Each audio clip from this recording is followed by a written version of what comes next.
Okay, welcome everyone. This is the Freebis's online UBI workshop, and our first speaker today is Paul Niehaus, who is not only an associate professor of economics at the University of California at San Diego, but he's one of the co-founders and the chair of GiveDirectly, which is running a charity based on UBI, which is is doing evidence-based research about it. So it amounts to the world's largest UBI experiment going on in Kenya right now.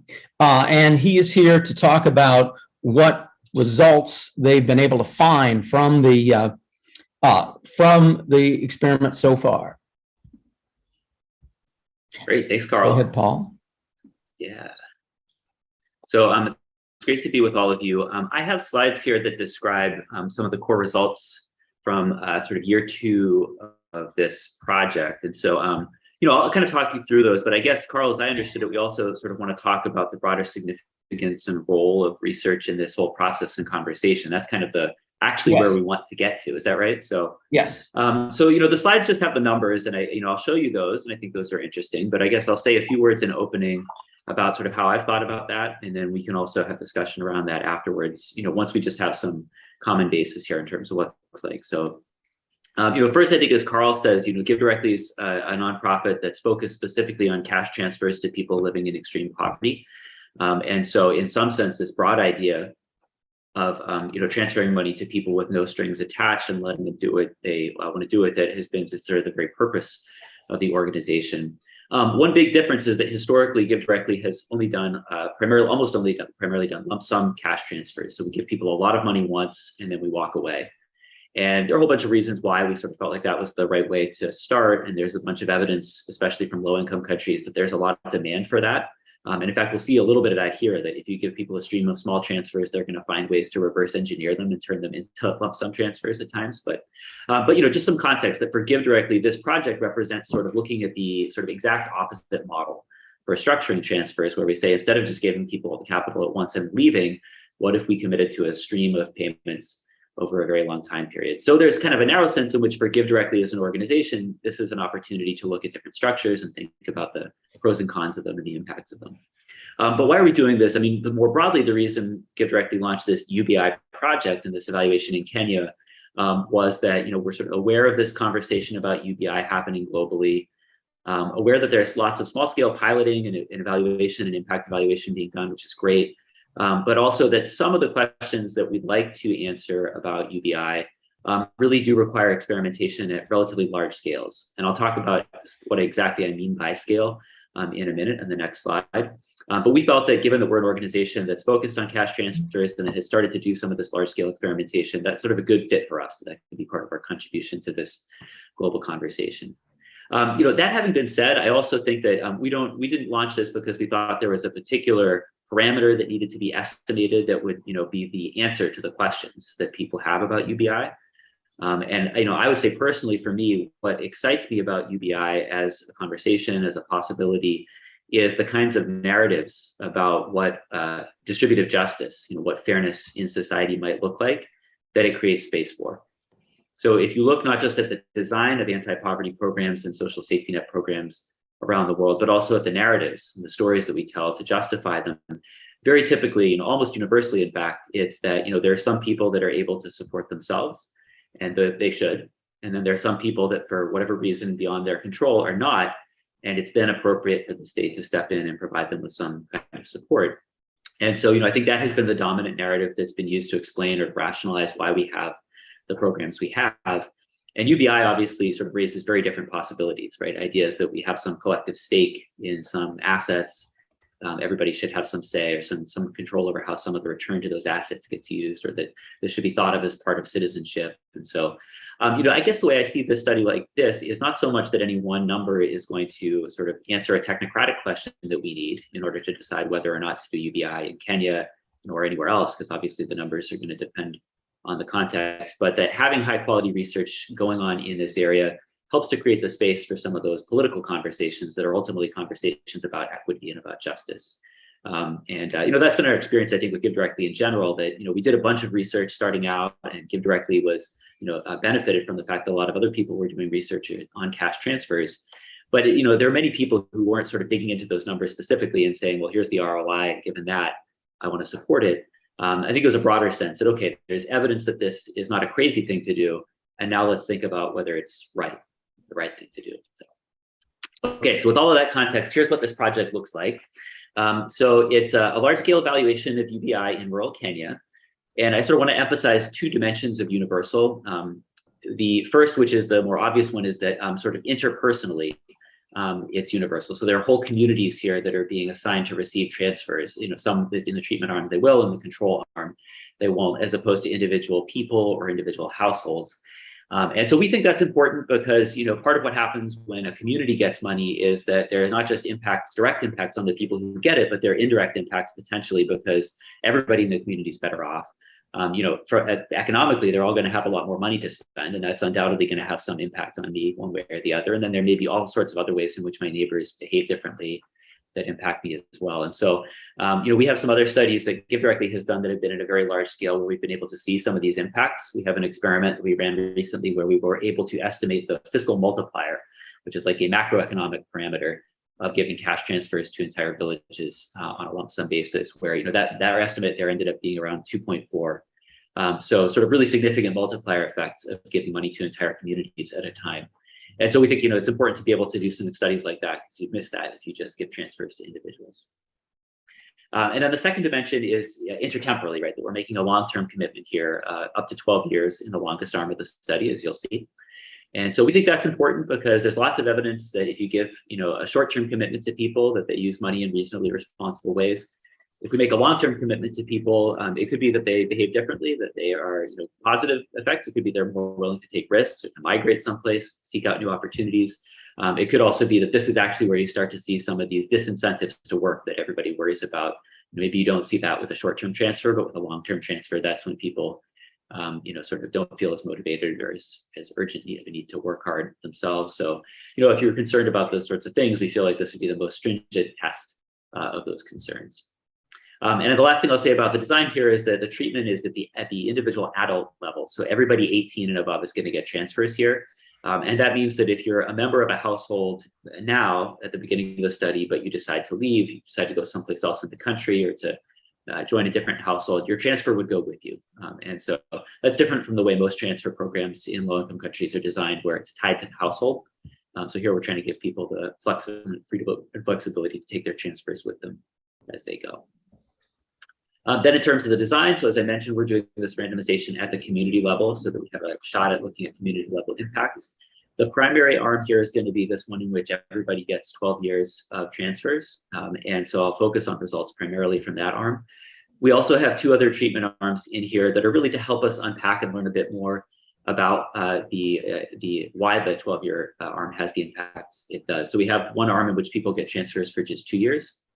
And we also have an arm in which everybody gets a lump sum that's the same net present value as those 2 years transfers. And so I'll talk a little bit about those. Those are primarily in the study to sort of address some questions that are of interest to development economists specifically, about the structure, about the role of expectations, about the role of tranching. Those are perhaps not as directly relevant to broader policy conversations, but they're of a lot of interest to people that try to understand the mechanisms of development and the kinds of financial constraints that people face that make it difficult for them to invest and to improve their lives. And then a big part of the work in this project is the measurement. So we're going to have censuses of and then surveys of around 8,500 households. We're going to do separate surveys of spouses to ask separate sort of sensitive questions about domestic violence, women's well-being. We're going to track migrants as best we can. We were successfully able to track most of the people that migrated from these households and went to a different part of the country to survey them and then add their totals back into the households. We're going to survey the village elders in all these communities to ask some questions about the community as a whole, about crime and social cohesion and issues like that. We're going to do surveys in all the local markets that are close to these villages to get a sense of what's happening to prices there. And then we're also separately going to survey all the enterprises, and survey some of the enterprises located in these communities so we can see some of these effects on businesses where people would be spending the money that they received through the transfers. All credit to the field team who did the work here. One of the challenges with this style of work, especially in the field, is to track people over the long term. And it's getting better thanks to mobile phones. We do better now at keeping track of people. And in this study, we're going to have a really low attrition rate. We're going to track 97% or more of the households that we started with in all of the arms of the study. And so that means we're going to have really good high quality comparisons between the different treatment arms. Okay, so here's kind of the full set of things I would go through if this were like a 90-minute academic seminar. I'm going to skip over a bunch of this in the interest of time so that we can get to some discussion at the end. And what I really want to show you is just sort of what we see as like the core economic results that we're learning so far. And I'll talk a little bit about some broader measures of well-being here at the end. I sort of see that as what part of the long-term direction for this project. You know, if the first stage is just to understand the economics of what happens when you drop all this money on a rural community, then in the long run, we'd like to sort of have more nuanced ways of thinking about how does that change people's quality of life, or does it even change the way they think about what a good life would look like, which I think would be one of the most interesting and profound questions to be able to speak to. But, you know, as you can see, we're going to be focused primarily here in this round of surveys on sort of the bread and butter economic concepts. So, and then I mentioned this, we won't have time at the end, but if we did, I'd also tell you a little bit about what we saw happening during the pandemic, because as it happens, we were able to do a second round of studies in the spring and summer of 2020 as the pandemic was getting going. So that was interesting, actually, and sort of speaks to this broader question about UBI as a way of providing people insurance against sort of uninsurable or unanticipatable shocks that our world may experience. So it's neat stuff, but probably won't have time to get into the numbers there. So a little bit about the setting. We're in two counties in rural Kenya, Siaya and Bomet. And this shows you sort of the central place, the biggest town in both of those. And so perhaps gives you some sense that Siaya is a little bit more rural, a little bit less dense, Bomet's a little bit more developed. But both of them are sort of relatively low income counties and primarily rural. Most people are going to be involved in some kind of agricultural activity in addition to potentially some non-agricultural activity. So these are like the central towns, and then most of the people we're going to be surveying are going to be coming from the communities and the villages around these. To give you some quantitative sense of this, right, most people have experienced hunger at some point in the preceding year. Typically, they're agricultural seasons here, so there'll be a lean period when people often experience hunger. Most people are going to have a farm. About 20% are going to own some sort of non-farm enterprise at baseline. One thing that's important for thinking about these contexts, and this comes from some of the earlier work I mentioned, is that despite being sort of relatively rural, we think of both these places as being pretty well integrated into the broader economy. Siaya and Bomet both sort of lie on the main road that runs inland from the coast through Nairobi and then on into Kisumu and on into Uganda. And so, corresponding to that, in this previous study we did where we randomized transfers at the community level, we actually saw quite modest impacts on price levels in that study. So there's a little bit of inflationary pressure here, but actually very little in this previous study. And so we think of this as a setting in which the economy, the sort of the infrastructure is there to handle this sort of large influx of transfers. People want to buy things that come from outside of the economy. Second point is in terms of the cash delivery. Many of you may know mobile money sort of really got started in Kenya with the M-Pesa system. That's what we're going to be using to deliver transfers here. And so this is a setting in which almost everybody has a mobile wallet or uses mobile money. And so delivering transfers to people here digitally isn't going to be too difficult. And then the last comment here is the reason we chose these two counties specifically was that in addition to all these characteristics, they, at least at the time we started, were sort of on opposite sides of the political spectrum in Kenya. And so we wanted that balance to make it very clear symbolically that this was not about, this wasn't political, this wasn't about supporting any particular ethnic group or political party, but that it was really meant to be bipartisan. So that was also part of the thinking. Here's a little bit more detail on the design. And so we're going to start with all the villages in these areas, and then we're going to focus in on relatively small villages, so villages that have no more than 60 households. And the reason for that is technical, and it is that we want to have a lot of clusters that we can assign to treatment or control. And the larger those clusters are, the more expensive they are to treat. And that's especially true in the long-term arm, right, where we're committing to 12 years of transfers. And so we wanted to have enough clusters to have a well-powered experiment. And so to do that, we focus on smaller ones, which are relatively inexpensive. So it's possible the results would have been a bit different if we'd been looking at some of the larger villages, communities. That's something that you should keep in mind. But so then we're going to sample essentially all of those and assign them to treatments as you see here on the right side. So the long-term arm, that's the primary one, in which people get a commitment to 12 years of transfers. Then the short-term arm, people get the same per transfer on a monthly basis, but for only 2 years. The lump sum arm, people get the net present value of that, but all at once. Technically speaking, 2 installments, but close to each other. And then a control arm in which nobody gets any transfers. That makes sense. Maybe let me pause here just in case there are any questions on the design. I do have a design. How many people are in those design question? How many people are in each of those 4 groups? Yeah, the total, I think we end up with around 20, so that I remember is we end up with around 23,000 treated adults. So that's the sum of the first 3. And then they're going to be split roughly proportionally in proportion to the numbers, right? The 44, the 80, and the 71. So I do the math from there. So 23,000. Wow, that's huge. And then how many in the control group? Yeah, that's going to be, so again, it'll be proportional. So they're about 60 households. They're going to be probably an average of 3 adults. I think it works out to an average of 45, 50 households per village, and then multiplied by around sort of 3 adults per household typically. So about 100, probably about 150 adults per village. Wow. Yeah, that's very big. So that must make data gathering really, really expensive and difficult. Yeah, that's right. It's a big effort. And, we're going to do censuses of some things where we literally try to talk to everybody. Like we'll try to talk to a census of all the firms. For many of these things, we're going to be doing a sample. So as you see here, we're going to sample 30 households per village. So typically about half the village that we're going to try to track and survey. We don't have the budget to survey literally everybody, but it's going to be a representative sample. So you'll keep village level statistics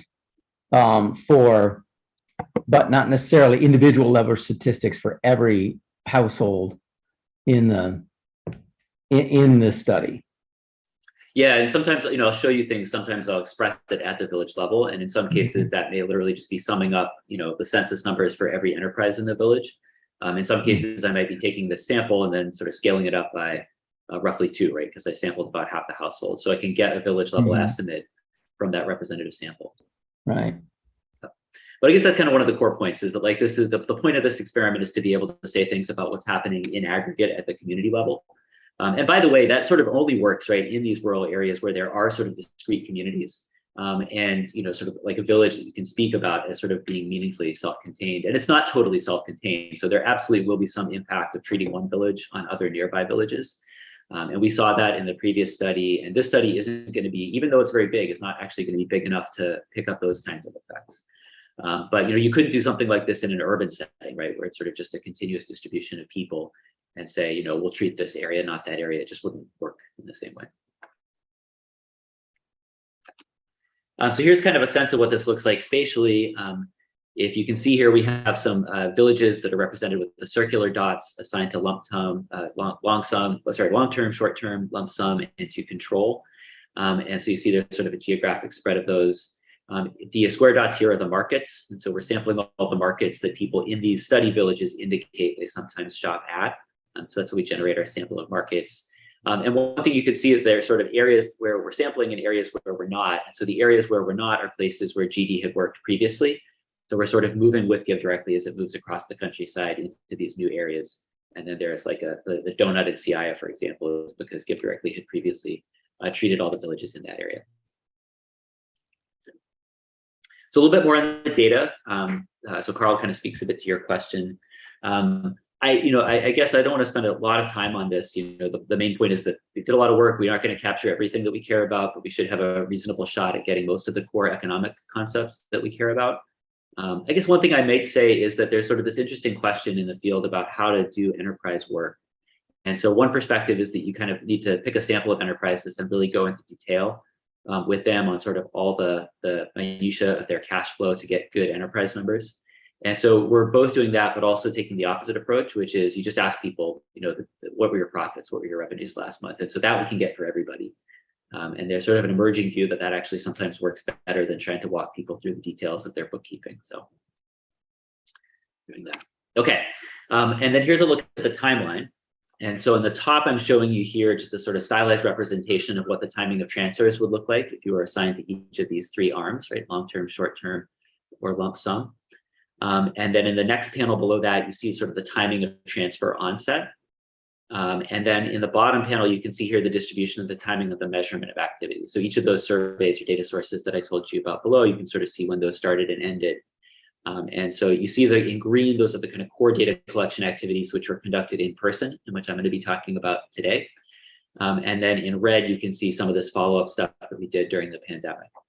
So the separate household survey that you see at the beginning of 2020 was some of the pandemic work that we did over the phone. So. Cool. I'll again go quickly over this. This is just stuff that we checked to make sure that the experiment integrity was preserved. So first, did randomization actually work? Did we actually create groups that look statistically the same? They look very similar on baseline characteristics. That's the first bullet point. And then second, we assign people to these different treatments. Are those the treatments they actually get? Is there good adherence to that? So that looks good. And I'll show you some numbers on that in a minute, actually. And then attrition, as I mentioned, are we able to track these people, or do some of them drop out? That's a big issue, especially if different kinds of people drop out in the different arms. Like if the people that got the long-term transfers were easier to track and we tracked more of them, that would be a big problem then for the interpretation of all the rest of the results. And so a lot of the work, again, not work that I did, but work that our team did, so credit to them, was to make sure that we get these high tracking rates across all the arms so that we can continue to think of them as being statistically comparable, even after 2 years. So as I said, I'll skip over this stuff, just get to some of the results, and then we can get to some discussion of those. So let's just jump right ahead. Good, so this is just a check for whether people actually got the money. And so if you focus on the first two columns, fall 2019, which this is the time period that I'm going to show you results from today, you see that sort of most people self-report having received transfers in the last 40 days from GiveDirectly in the long-term and the short-term arm, which is as we'd expect because transfers are ongoing in those two arms. They're just about to end in the short-term arm, right, at the time we're doing this survey. And then in the lump sum arm, you see that nobody's received transfers recently, right, because they got all of their money up front. Those transfers are over now. And then if you look at the total amounts they've received, right, according to GiveDirectly's payment records, you see that everybody sort of received about the same amount, right? There's some slight differences, but they're all sort of in the same ballpark. And so everybody's received, these are in sort of US dollar PPP equivalents, right? So everybody's received around 2,000 US dollars as of this time. And then we won't get to it, but if you look at the summer 2020 numbers, at this point, you can sort of see that the long-term arm transfers are continuing, but in the short-term arm, the transfers have stopped. And the long-term arm at this point has now received a bit more money than the other two ones. So you should think about that as sort of how much money has been sent out at that time period. So our next question that we were interested in is, like, when we send money to these people, to what extent does it stick, or does it get redistributed away to other people? Right? And if it does get redistributed away, that wouldn't necessarily be a bad thing, but it would change the way we'd interpret all the other results, right? And so there are formal ways in which this might happen, like if people get taxed. And we don't expect this to happen, so that for UBI experiments in rich countries, this is a big concern about to what extent will the benefits be taxable or crowd out other public benefits that people get. And so, we don't really see any impacts here. We don't expect to see any impacts here, given the way the Kenyan tax code works. But there is a lot of informal taxation in these settings as well. A village elder might go around and ask everybody to contribute to a project or something like that. So you might have seen impacts there, but we're not seeing much change there. The second thing, which was more surprising to me, and I think also to Tavneet, my co-author, who's done a lot of work on sort of safety networks and sharing networks in Kenya specifically, is that we're not seeing much impact on transfers that people send or receive to their friends, to their family members, to their extended family. And so, you may know that there's sort of a lot of this that happens in communities, helping people out during hard times, sort of insuring them against shocks and things like that. And so you might have thought that there would be a fair bit of sharing of these huge transfers, which are a big windfall for people who got them. But there actually doesn't seem to be much of that. And that is consistent with what we've seen in some of these other studies as well, that the money largely seems to stick with the households that receive it initially. Okay.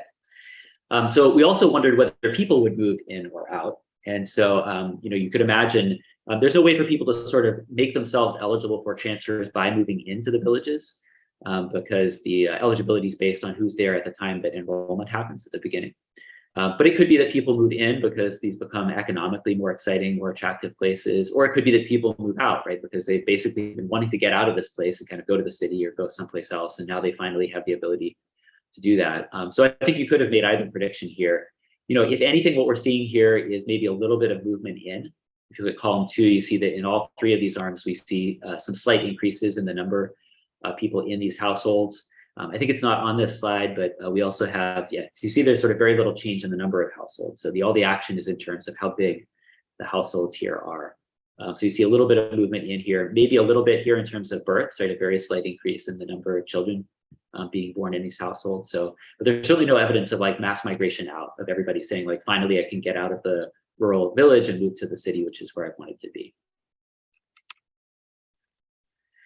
So let's take a look next at overall economic activity. And so we sort of split this up into ag and non-ag, right? Keeping in mind that these are kind of the two sort of big sectors here. Non-ag here is going to be largely retail, maybe some small scale craft work, sort of carpentry or things like that. So you're not going to have sort of big manufacturing firms or anything like that, but you're going to have that sort of thing. And you're going to have some small scale service work, people providing transportation, like giving you a motorcycle ride to market, things like that. So we're looking here first at agriculture. And so this comes from our household survey where we asked everybody about their agricultural activity. And you're seeing here that across the board, these estimates are positive, but for the most case, not significant. We're not seeing sort of rejecting the null of no increase in agricultural activity. The one exception here is the assets, and the assets are really interesting, and I'll come back to this because there's a little bit of increase in sort of things like livestock. People are acquiring cattle, things like that. But the big driver here is actually that people perceive their agricultural land to be much more valuable. So when we ask them sort of what would you get if you had sold this land or if you had to purchase similar land, they think they'd get a lot more. And so we're still thinking a bit about how we want to interpret that result, but people perceive the land in these communities, which is the key asset, right, in a rural economy, as being much more valuable. So then we turn to the non-agricultural sector. And so here we're getting this from that census of enterprises we did in these villages. And we're seeing these big, significant expansions across the board. And so you look at the number of enterprises, you look at the revenue in these enterprises, you look at costs, and then you look at net revenues, which is our concept of profit here, right? You just see that across the board, kind of there's this big expansion. Some of it is an expansion at businesses that existed already, but a lot of it is the entry of these new enterprises, right? You see that we're going from about 16 of these enterprises in a typical control village up to about 20, 21, 22, right, in one of the treatment villages to get the long-term transfers. So this is definitely one of the kind of big core results. There's this structural change, right, sort of a shift towards, a relative shift towards the non-agricultural sector that is driven by a lot of entry of these new non-agricultural businesses. And again, I think this, this could reflect to some extent that people getting the money are now able to open a business for the first time. Probably there's some of that, probably a lot of it is also the fact that there's a business opportunity because you now have a bunch of neighbors who are much better off. And so they're able to purchase things from your business and that makes it viable to start a business. And so I think a lot of this is actually sort of people building out the supply chain in order to bring in the stuff that people are going to purchase with their transfers. Here's what we have on prices. We're not super well powered here, so we're not finding any significant impacts on the price level. I'd focus here on sort of overall price effects, that column. But at the same time, we don't have the power to reject pretty meaningful, changes in prices. So like a 10% increase in the price level is, consistent with what we see here. And so I basically just take all this with a grain of salt. In the other study, we were much better powered to detect price levels. And again, we saw very small effects there and we could reject big effects. So you might look at that and say, that's evidence that we don't need to worry too much about inflation in this setting. But, from this study, we don't have a definitive answer. But there isn't sort of prima facie evidence of significant inflation here. Okay. So now I'm going to kind of move one level down in terms of those were what's happening at the aggregate level in terms of economic activity. Let's take a look now at sort of beneath the hood in terms of what people are doing with their time that's generating that. So here we're looking at the household level. We're looking at overall income in column 1. And then in the rest of these columns, we're looking at what people do to generate that income. And so we're looking at here a split between wage employment and self-employment. And so this sort of occupational choice is one of the big questions that development economists worry about in terms of do people have the ability to get into self-employment if they have the ability or the desire to do that. And so here what we're seeing is this pretty significant shift away from wage employment in terms of hours and income and then into self-employment, right? So there's sort of no change in the aggregate amount that people are working. But there is a big shift out of wage employment and into self-employment. And so again, there are a few possible interpretations of this or factors that may be contributing to it. To some extent, this may be that people really wanted to work for themselves. And they didn't want to work for the man. And now they're free to do that. It could be that there's just a lot of opportunity for these to create these new businesses now that there's a lot of purchasing power in the neighborhood. And so people are shifting into self-employment to take advantage of that. So probably a couple of those things going on. If I then further break down that self-employment, you're going to see that most of it is shifting into non-agricultural self-employment. So you see there's sort of very modest impacts on agricultural self-employment numbers. Sort of very little change in income, for example, right? We're going to reject large changes in income from agricultural self-employment. And so primarily what's happening is people are moving out of wage labor into non-agricultural self-employment. A lot of that is going to be these sort of retail or small-scale services types of businesses that I mentioned before. You might expect that with all this movement out of wage labor and into self-employment, there would be upward pressure on wages. And so we do see that exactly. And we have a couple of measures of this. We have one where we ask people about the wages they actually got. So that's columns 3 and 4. And so that's sort of nice because that's actually kind of market wages. There's an issue there that we only see that in villages where people did actually work for a wage. And so in some cases, we just don't see the wage at all. So there's a bit of a selection issue there. But another thing we can do people is ask them how much they would be willing to accept to do sort of basic manual labor. And so that question we can ask of everybody. And that's sort of like, you think of that as like trying to measure the labor supply curve in these economies. And so we see the same thing there, that you see this upward pressure on how much people would be willing to accept. So this all does look consistent with sort of an increase in real wages as people shift towards self-employment. Then we'll I'm move sorry, not to interrupt you there. What did WTA stand for in that last slide? Yeah, sorry, willingness to accept. So I asked you, what's the lowest wage you'd be willing to accept to sort of show up and do kind of boring manual labor? Got it. And so the advantage of that is that I can ask that of anybody, whether or not they actually worked. And so I don't have any selection issues there.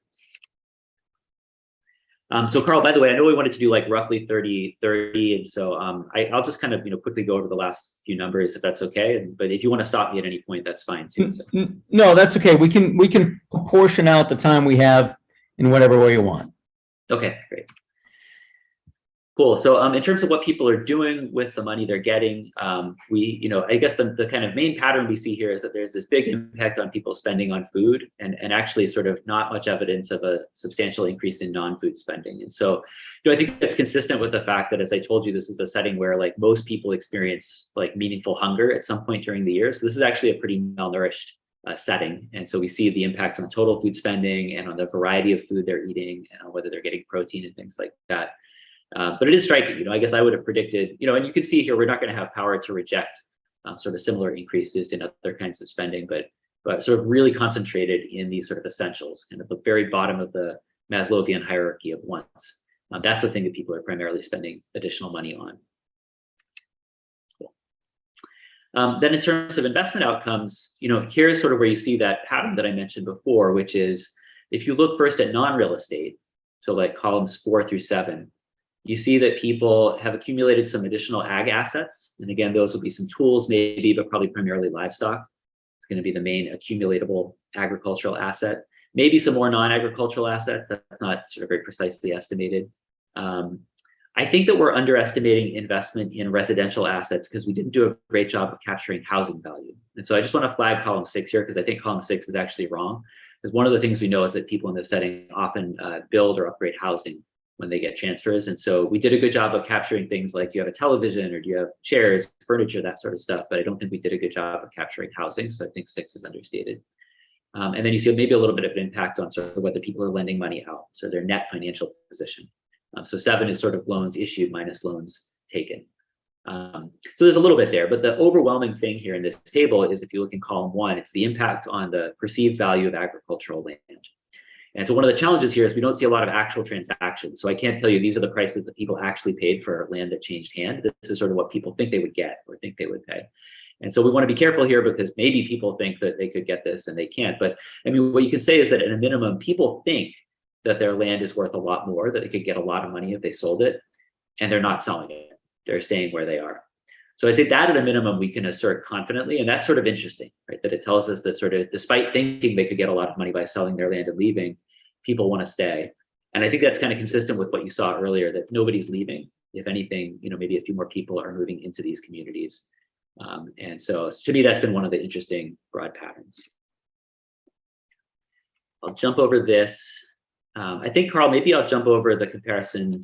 Well, I just want to show you one thing about this comparison to short-term arms, which is generally speaking, and I'm going to kind of, gloss over a lot of nuance in saying this just in the interest of time. we see larger impacts, the largest impacts in the lump sum arm, the smallest in the short-term arm, and the long-term arm is somewhere in between, just in terms of the general levels of economic activity. And so that's super interesting. It's interesting for GiveDirectly for the reasons I described up front. It's interesting, I think, for policymakers thinking about UBI, because it says to us, there's something about the expectations of the future that does seem to matter. If I show you, for example, the non-agricultural sector, right, this is even starker, right? If you look at the difference here between the short-term and the long-term arm, right, you see that there are much bigger impacts on non-agricultural economic activity in the long-term arm, even though those people have received exactly the same amount of money as the short-term arm. So that comparison tells me that there's something about the expectation of future transfers that really matters. So that's good, and it also tells it's important to have studies where we have that long-term commitment, because it makes a difference, right? But then at the same time, if you look at the short-term arm versus the lump sum arm, right, those are different. And in fact, the lump sum arm is often where you see the biggest impacts on all of these things. And so that suggests that in this setting, the tranching, getting a lot of money at once, matters a lot too, and is helpful. And so you remember here, right, the transfers in the lump sum arm have entirely stopped, right? They were made sort of roughly 2 years ago at the time we measured stuff, but you're still seeing bigger impacts on economic activity sort of a year and a half, 2 years down the road. So I think that for us as development economists, those two patterns and those two ideas, that expectations matter and that tranching matters, have been two important takeaways. Skip through this stuff. And then let me just end by showing you just a couple of very basic measures of what you might think of as broader well-being. And so, as I said, I think that we sort of feel like this is very much work in progress, that we know as economists how to measure economic things. And we have some variables that we like for getting a broader sense of well-being, but more work to do down the road in terms of thinking how to measure here. So we have some measures here of kids' anthropometrics, of kids' years of schooling completed, of kids' test scores. And then from the surveys of wives, we have a domestic violence index. And so, maybe there's a little bit of positive movement here, but, I'd say especially in the domestic violence index, right, you see pretty consistently that seems to be coming down, which is good, but not a lot, right? So they're not massive changes here. So we wouldn't say that there's sort of huge quality of life improvements for kids or for women. If I look at psychological measures here, we have some standard scales like the CESD depression index. That does improve meaningfully. And this is in a population, by the way, where the sort of the control mean here, that score of 16, that's like a threshold that's often used in clinical settings for diagnosis of depression. So we sort of have a population where the average person is right at about at that threshold for depression. So it's a population that's not doing great in terms of mental health, right? And so we do see significant gains there. We don't see changes in locus of control, which is, it's funny, I would have predicted probably more likely to see impacts there. So that's another standard measure used in social psychology to get a sense of, do people feel like they have control over the key events in their lives? And so I would have thought this would be a very empowering intervention, but it doesn't seem like that's the way people are experiencing it right now. If anything, it's slightly lower in these arms. And then last from that survey of village elders and of households, we have some measures of crime in the community. So the village elders are the ones who primarily have those are first responders when there's a criminal incident. And so we ask them about that. We don't see changes there, so we can reject large changes in either direction in crime. And then for households, we asked a bunch of questions about who they interact with on a regular basis, what community organizations they participate in on a regular basis, and we aggregated all of that up into a social integration index. And I'd say again here, same story. It just doesn't seem like there's much changing in either direction. And so people aren't sort of spending significantly more time with family or community organizations, but they're also not spending significantly less time. So, okay, good. I'll stop there. I'll put up a few of the reflections that we have here, and then we can discuss. So, I think first point is the substantial economic expansion that's structurally different, right? So you have this shift out of agriculture into non-ag, and that's driven by occupational choices people are making, what they're doing with their time. Point two, which I touched on briefly, is that you should probably think of this as reflecting some mix of supply and demand, right? That there are people who are maybe able to finance a new venture because they have money, but also a lot of this is that there's demand for the services that they provide because your neighbors are better off. The sense that these villages have become more attractive places to live, that people aren't leaving, that they see the land as more valuable, but they're not leaving, that household sizes are increasing. And then these two kind of economic points, right? That expectations seem to matter and that tranching seems to matter. And maybe let me just close with one word on the tranching, since that's the last bullet point on the slide, which is that, I think one of the things that public policy could do when you are providing people with, if you do want to provide people with a UBI or with a stream of lot of payments that last for a long time, that would be really sensible and really exciting in settings like this, is to do that. That's fine. But then just give people the option of bunching some of those if they want to. So if you say, hey, we're going to give you 12 monthly payments, but if you want, you can defer some of them so that 6 of them all show up at the same time. I think there are very easy ways like that to sort of build in some of these basic financial tools, right? That's essentially a savings tool, right? So people in these settings often lack good ways to save. So there are easy ways to build that into something that otherwise looks like a UBI, just by giving people a little bit more flexibility where it's helpful to them. So if you're a UBI fanatic, then that might be one way to take the tranching result, to say, hey, let's still do UBI, but there are some ways that we can make it even better for people by letting them use it as a vehicle for savings as well. Great. Let me stop there, Carl, and then please just guide the discussion wherever you'd like us to go. Okay, great. I do have some questions. So first of all, I want to get this straight about, okay, say you got one of the not a lump sum village, but if you got a short term or long term village, the study's been the payments have started. They started going out a few months ago, and someone moves to the village. They get nothing. Is that correct? That's right. Now, and even if they stay there for the next 12 years of the study, they're still getting nothing. Now remember, nothing from GiveDirectly. Nothing from GiveDirectly. Because right. They want to sell things to the people who live there, and that might be a strategy. But that's right. But that's right. They're not getting anything from GiveDirectly. That's right. Now I remember in Namibia, one of the things they found, they only had the one village, but what they found was a substantial increase in migration of people wanting to move there to sell things to the people that had the UBI. Are you seeing that as well? Yeah, I mean, I think that's consistent, right, with what we're seeing, which is that, first there are these new enterprises, and second, there are a few more people. Some of those are adults. So we haven't done the mapping of like, are the new people also the people that are running businesses? But kind of like the two kind of aggregate patterns I showed you today line up with that. So. Yeah. Now, then another similar technical question. So, what happens when the short term and the lump sum payments end? Assuming you're still getting donations at the same rate.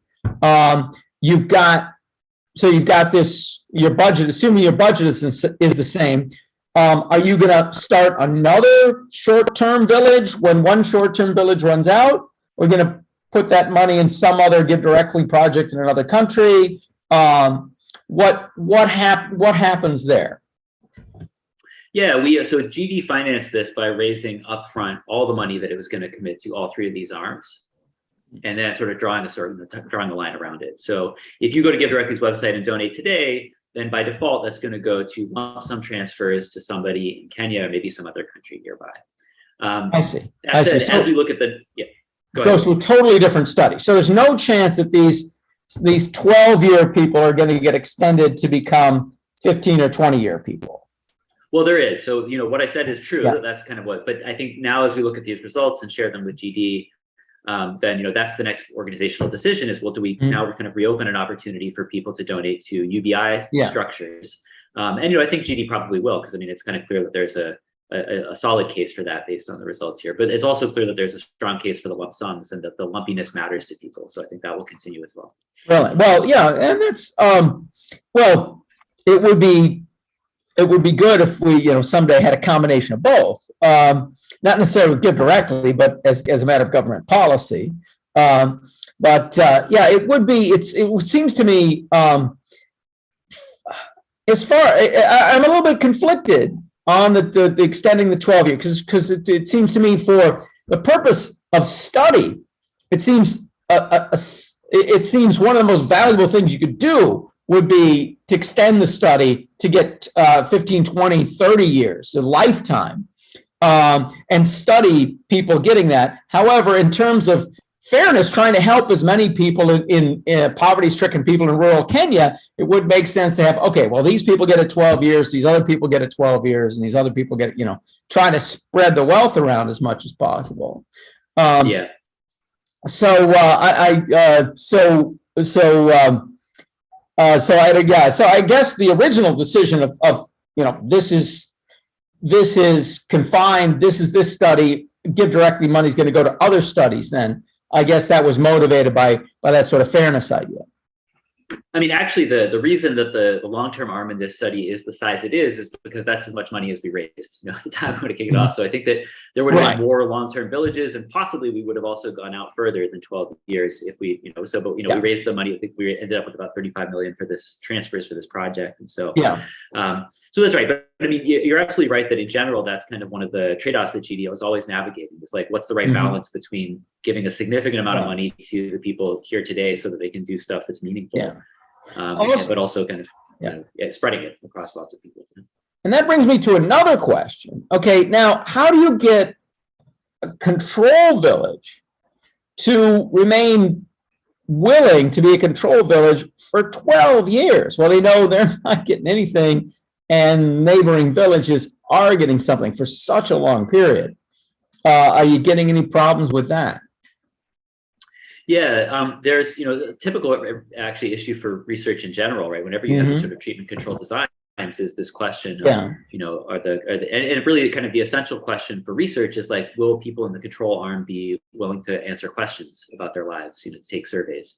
And it's actually kind of a broader reflection for me that it is kind of amazing in general how willing people are to answer these surveys. Sometimes they receive a little bit of compensation for their time, but we gather so much data, right? And you see the kind of final numbers here, but it's like hours and hours of people's time to kind of answer all of this. So as you can see here, like so far so good, right? In the sense that like response rates are good in both arms. It's definitely something to keep an eye on as we move forward. And I think at some point GD might say, okay, like we've learned what we need to from this study. Let's go ahead and treat the control group, and that might be the right thing to do ethically as well. And so I think we sort of respect that. But yeah, you're right. I mean, it's just something to keep an eye on as we keep going. That was one of the interesting things about the 70s experiments in the United States. Was underappreciated. The 70s experiments in the United States was that the experimental group had dropouts at rates that were pretty similar to the control group, if I'm remembering this right. And if you think about that, all these dropouts, these are people who are, and they were focusing on did they work or not, which isn't the most important issue. But on that issue, that means all of those people who dropped out of the study who were in the experimental group were actually, clearly they were not motivated by the guaranteed income to stay out of the labor market. Once they drop out of the study. So it seems to me it exaggerated the effects of how much people worked less, which of course I'm conflicted about because I don't think that's a bad thing that the least well-off people work less, but people would portray it as. So it's tough for me. Now I had one question before I go to the others, which was also I want to get a little clear about what's happening with wages here. You see the wages going up, well, at least the reservation wage going up. Because it seems to me with all these people moving into self-employment, that you might be able to see the actual wage going up. And I didn't quite understand that you had something called realized wage, but you didn't dwell on as much. So I didn't quite understand, do we know what's happening with wages? And is in-migration maybe putting a damper on what's happened on what might otherwise happen with actual price of wage labor in these towns?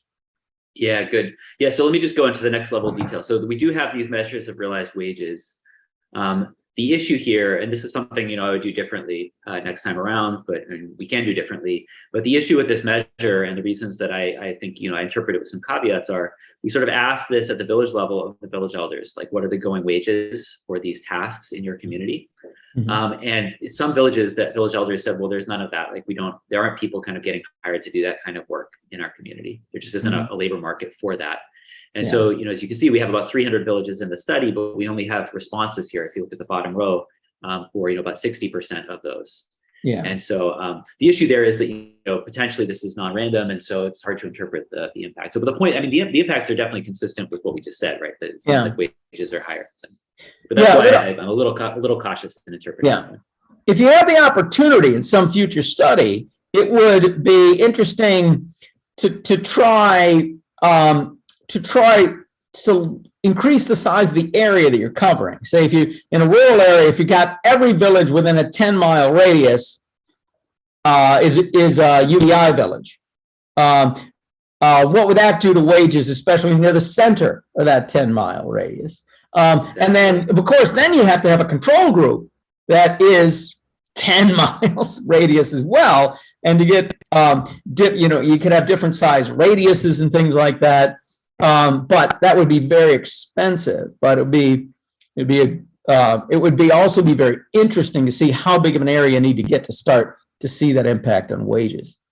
Yeah. All right. Now, I'll just say two things about that, Carl. So there are sort of two challenges. You're right, and I think that's in general, as you may know, I've been sort of an advocate of this style of work, sort of large scale experimentation for this reason, that it's the way we can start to get at some of these more aggregate impacts. So the two challenges are the money, as you say, and then also interestingly, there are some technical issues in the sense that you need to think about studies that grow asymptotically. This sort of for people that are interested in the econometric details, you need to be able to think about studies that grow not by sampling more people in the same place, but that actually grow spatially. And then you need to think about the asymptotics of that. And so we actually have some work in progress with some of the econometricians here in our department on how to think about the econometrics of studies like that, which I think is pretty exciting. So. Yeah, that's great. Okay, now I have a question here. This is from Teodoro Criscione, if I'm pronouncing that right. And he says, have you ever considered the conversion of a fiat-based donations into a local digital community currency, for example, USSD technology, so to measure and possibly boost a local multiplier effect? And he's in the Zoom meeting, so if you need him to follow up, I'm sure he can. Yeah, thanks, Teodoro. I mean, it's a fun question if I've understood it right. So I think it's right that, if everybody were to sort of like together adopt some kind of local digital currency, that would be really cool. And it would help us to measure what they're doing with the money and kind of see the money circulating. The situation on the ground is that like everybody would really like to find a way to get people to kind of adopt digital currency. So like the mobile money companies, they all really want people to kind of leave the money in their mobile wallet and then use it as a wallet and sort of make purchases from the local shop with that digital currency. And what everybody does is they cash it out and then they spend cash. And so, there's just been like an ongoing conversation, across all these places where mobile money has been taking off about, can we get it from a means of payment that people used to send and receive money to each other into a sort of a digital currency that people keep in their wallet, and people are not there yet. So, and so, if they were, then like Safaricom would have access to the information that you described, and we could potentially partner with them and get it. So, but the question is really sort of for these guys, like, how do we design the incentives, right, so that people actually want to do that? And it's a good question. A lot of people are banging their heads on that one right now. Okay, I have then the next question is from Joe Chrisp. Joe, could you please unmute? And there you go. Thanks, Paul. Great presentation. Really interesting work that you're doing. I just wanted to kind of probe you a bit on, just to slightly preempt our presentation about the policy impact of these experiments. And I was kind of very interested to hear you say that, one of the key points of this experiment really is to make kind of the space for political discussions as much as to kind of just get the results for their own sake. So I wondered if you had any kind of insights or thoughts on what the impact of the experiment so far has been on, I don't know, Kenyan discussions, or has it mostly been a kind of global conversation that this has led to, both the local and the global politics? What kind of impact do you feel like the experiment has had so far? Right. Yeah, well, I mean, in some sense, you guys we haven't released the results yet, so you guys are getting the sneak preview, and so we'll see in a bit as we kind of put out working papers and so forth to what extent people care and are interested and what conversations it leads to. So, I think I can say that first, Kenya is an interesting case because Kenya is sort of, at least regionally, one of the leaders in the sort of use and design of cash transfer programming to begin with. So they've integrated a set of disparate programs they had into a single national safety net program. And so, they're sort of doing more of this already than most other people are. So I sort of think of them as being people that are pretty receptive to this. But, they know the study's going on. They understand that we'll have results for them to share soon. And the GiveDirectly folks will talk about them when they have them, and we'll see. But I think that more broadly, my expectation is, and we've been having some conversations in India where I also do work, where I think people are generally interested in it and it helps to open some doors. But at the same time, people, and I especially find this in India, but I think it's true in many places, people often sort of want to see it in their own context and sort of to really believe it. And so, I think Indian people in general, policymakers always seem to believe that, India is different. You need to see it here. So, so I expect that, that might be the path for many of these things. That sort of, and this was the case with sort of conditional cash transfers. Right? If you look back at the history of that it was sort of, there was testing done in Mexico with Oportunidades with Progresa, and that led to sort of interest in a lot of other places, but also to testing in a lot of other places as well. So, that would be my sort of best guess at how things might unfold once we put these numbers out. So you're not, there isn't an attempt during the experiment to kind of push these discussions. It's a kind of linear process where you're going to do the experiment and then hope that the results stimulate the discussion, rather than the whole process of the experiment leading to kind of policy change in some way. Well, Joe, the way I'd say it is that, because we're working here with sort of independent academic researchers, there's this sort of very high bar in terms of like the vetting process that it all goes through before we put anything out to the world to talk about it with policymakers. Yeah. And there's some trade-offs there. I mean, I've sort of seen cases where I think we've moved too slowly with things that were time sensitive because we felt this burden of like meeting the academic community standards of proof, where like stuff like a sort of, 70% right answer that we had gotten out 2 years earlier would have been very impactful.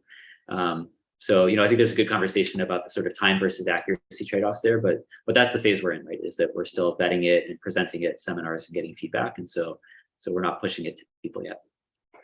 Amazing, thank you.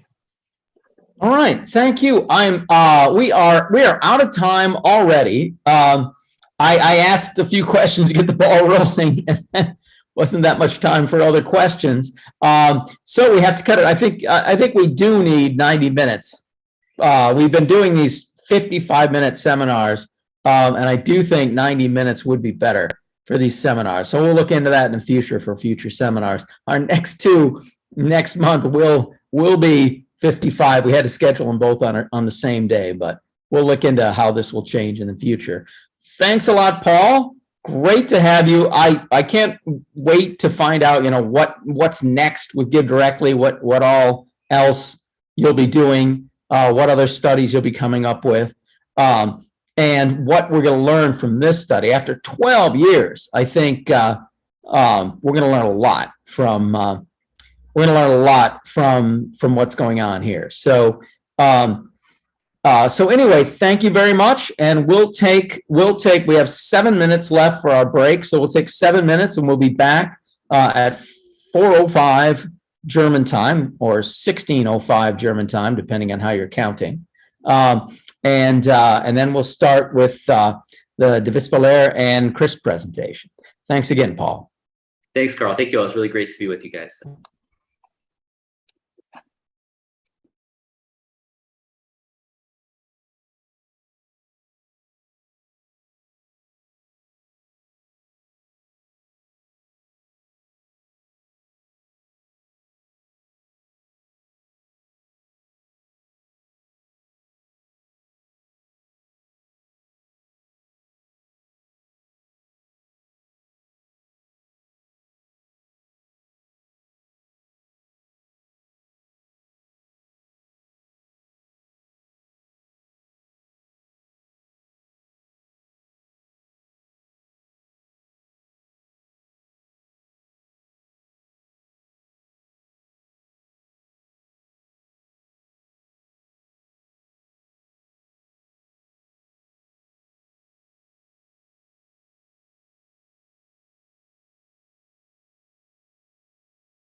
Okay, Dominic, we're ready to restart here.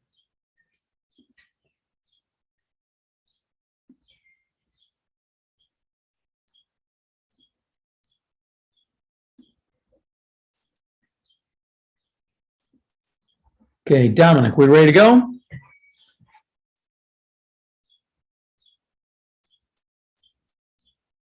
Dominic, Yes, are we ready to go? we are. Okay, welcome back, everybody. This is the part two of today's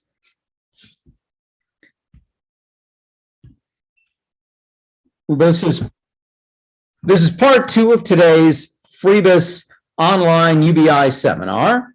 I'm Karl Widerquist, your host. I'm the guy who screwed up the time earlier. I said it was 4 o'clock when it was in fact 5 o'clock. But since you're already in the meeting, I don't think that confused too many people. We now move on to our second set of presenters who are Joe Chrisp and Jurgen De Wispelaere. I think we're beginning with Jurgen, and they're going to be presenting a paper called "Rethinking the Policy Impacts of Basic Income Experiments." Jurgen De Wispelaere is assistant professor at the Stockholm School of Economics in Riga. That's in Latvia, so it's a Swedish school in Latvia. And Joe Chrisp is a doctoral candidate of the University of Bath in the UK. And I will turn it over to the team presenters now. Go ahead, Jurgen. Right. Thanks, Karl. I should say Joe actually got his PhD a while back already, so he's a proper academic now. So all right. You got to update that website. Okay. Right. Let me start by sharing the slides here. Can you see that okay? Yes. Okay, good. Right. So we have about a half an hour to talk, and we're dividing it into sections of 15 minutes. So I'll be doing some sort of introductory remarks, and then Joe actually will be picking up some of the sort of meaty parts of the presentation, if you like. Okay, so our topic is going to be the policy impact of basic income experiments. And you know, Joe, in his last question to the previous speaker, Paul, was already teasing out what we are really interested in, right? And the general idea is, if you like, basic income experiments sort of operate within, you know, the policy science interface, or, you know, the politics science interface. What that means is that there is a strong scientific narrative and component attached to it, but there is also a strong policy and political component attached to it. And that leads to all sorts of trade-offs and all sorts of interesting ways that have to be negotiated and combined and compromised and so on and so forth. And of course, a lot of the people currently working in experiments or looking at them or evaluating them, they're very, very aware of this. Nevertheless, interestingly enough, when we're thinking about experiments and the output, so to speak, we're still very, very much think about the science. You know, so there's a sort of a dominant narrative, so to speak, that these are fundamentally scientific experiments. We're really interested on what they show, you know, what are these results on consumption and labor and health and well-being and so on and so forth. You know, does it work? How does it work? And so on. The policy impact side of it is very, very much ignored, which we find surprising. Okay, and this is very much going to be the topic of our talk here. I should say that this is a paper that's part of a forthcoming special issue of the European Journal of Social Security, where there will be a number of papers discussing the policy impact of basic income experiments in Europe very specifically. Okay, so let's start with the puzzle or rationale of this paper. So in a way, what I kind of already said, basic income experiments often are political events masquerading as science. Now, that's sort of a strong claim. We don't mean to say that you know, there's any sort of duplicitousness going on, right? So this is not necessarily faking. The point is that at the end of the day, even the most scientific of these policy experiments really do have a very, very strong political and policy component. And one reason is that even the sort of the teams that are mostly interested in the science, they can often not operate without any strong backing from policymakers themselves, right? I mean, a lot of the experiments effectively are being run by or in close association with governments. A lot of them are actually initiated by governments very specifically. So there's a strong sense of not just wanting to know, but having a clear sense of, okay, to what extent can we sort of experiment and figure out what works on basic income, but with the clear aim of having a policy impact. Now, one of the problems that we've had so far, if you look at the sort of the ongoing discussion around basic income experiments, there's a lot of debate about whether we should have these experiments. There's a lot of debate about how they should be designed, how they should be implemented, how they should be evaluated. What are the sort of things we need to look at? But when it comes to policy evaluation itself, we actually don't know very much. We actually have no framework even of thinking about what it means for a basic income experiment to have a policy impact. And that's very much where our paper comes in, right? So we want to kind of do the first step, if you like, of conceptualizing this very idea of policy impact and apply that to basic income experiments. So one of the things that we want to do, one of the things that we want to kind of get away with is this sort of very predictable cycle of basic income experiments generating a lot of excitement at the beginning, and then a lot of criticism when the design and the implementation happens, and then a lot of disappointment when the results happen, because effectively after that, it seems like nothing happens, right? So there is sort of a narrative that says that at the end of the day, these experiments just produce sterile analysis of results, and there's a sort of a failing a narrative of failure, that these experiments themselves don't really get us anywhere. And to much frustration of the people who really thought that these were helpful in pushing basic income along, right? So in some sense, that's the background, the rationale for this paper. Apologies. So let's think for a moment about policy impact, right? So in a way, you can sort of think of two extreme views of whether policy impact itself actually matters. So we can distinguish on the one hand the minimalist or scientific view. On that particular view, policy impact doesn't matter at all. A basic income pilot is a success as long as the science holds. And of course, the science can tell us that it works, or it can tell us that it doesn't work. But the key point is here, it's all about scientific validity. It's about the methodology and the measurement and the outcomes, and being clear that that part works. As long as the science is kept, that's it. That's all we need. So this is all about insight is all, and that's the full scientific view. On the radical opposite side, the whole point is for a basic income experiment to actually generate basic income policy, right? And so this is what we call the maximalist or the radical view. And here it's all about policy, right? So science, in a way, doesn't matter. The linchpin, the lynch test here is, basic income gets delivered. And if that doesn't happen, the experiment is a failure. So the common sense view, what we think, is in the middle. And the middle, of course, is a whole range here.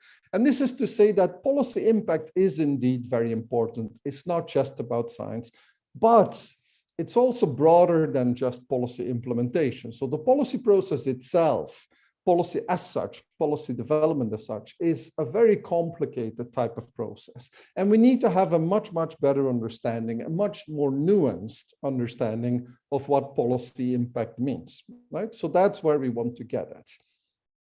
Oh, sorry, I'm trying to, yes.